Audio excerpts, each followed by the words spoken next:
নিজের বাচ্চার কাপড় অন্যজনকে দান করার আগে হাজারবার ভেবে নেবেন।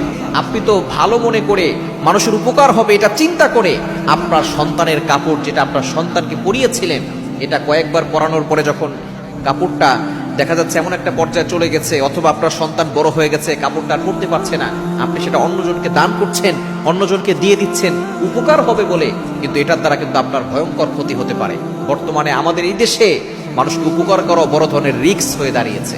আপনি দেখা যাচ্ছে রাতের বেলা গাড়ি নিয়ে বের হয়েছেন, কেউ একজন আপনার কাছে হেল্প চাচ্ছে, আপনি তাকে হেল্প করতে গিয়ে আপনি কঠিন বড় বিপদে পড়ে যাবেন। এটাই হচ্ছে আমার সোনার বাংলাদেশ।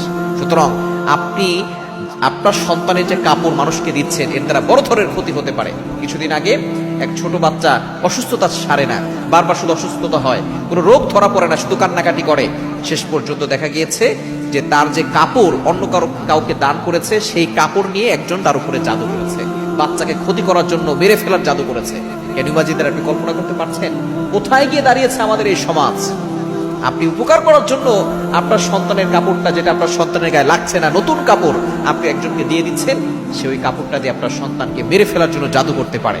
এজন্য অবশ্যই আমাদেরকে সতর্ক থাকতে হবে এবং বাচ্চাদেরকে ভালো রাখার জন্য 5 ওয়াক্ত নামাজ মাস্ট বি পড়বেন।